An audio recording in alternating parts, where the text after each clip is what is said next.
The first day of school is just days away, and many kids and parents can start to feel a bit anxious. Well, especially for your very youngest. Now, leaving home for the first time away from mom and dad all day, that can cause some separation anxiety. Well, joining us now to help your family prepare is Dr. Tracy Alloway.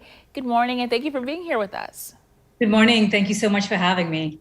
Dr. Alloway, how do we prepare our kids for life after summer break? That's such a great question. I've come up with an acronym with 3 letters, IMA or IMA.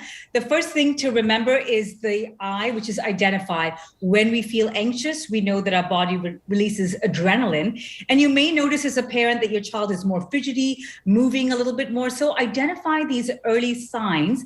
And the second letter is the M, is to move. Get them to use up their adrenaline by moving, whether it's jumping jacks on the spot, getting outside.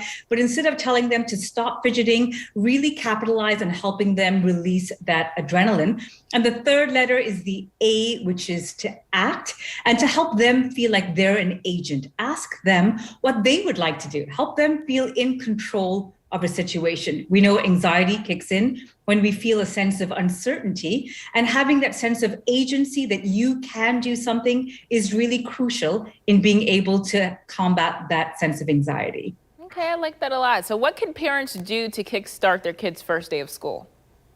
The first thing is to just help them know what to expect. Sometimes that could be going to a school orientation. It could be help them having a run through. What does your schedule look like? Do you know the friends that will be there? What do you think your teacher will be like? So doing as much as possible to help them feel comfortable, that there's some familiarity in what they're walking into.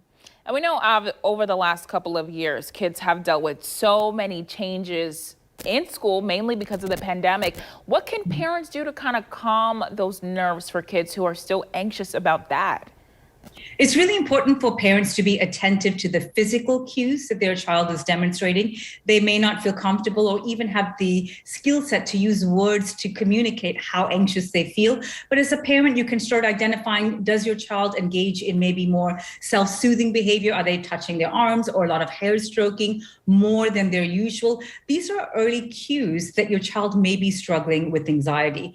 Another good strategy is for the parent, if you are keeping track of your child's social media, is research shows that when your child begins to post photos that are less colorful and include less images of faces, that is also an early warning sign that they're starting to feel anxious and even show signs of early depression.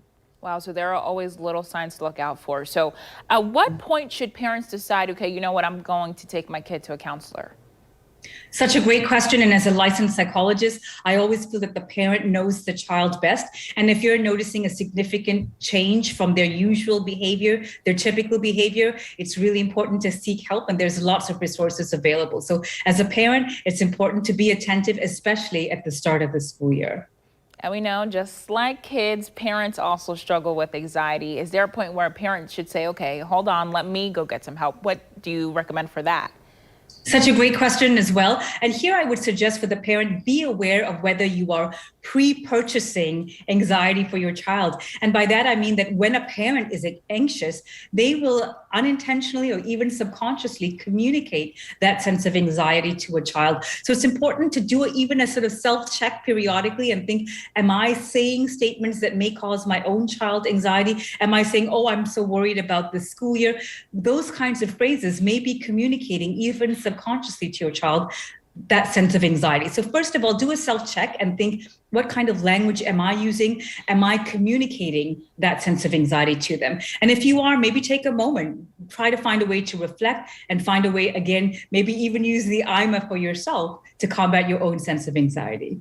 All right, thank you so much, Dr. Tracy Alloway. Those tips were so helpful, and it's going to help so many families this school year. Thank you for having me.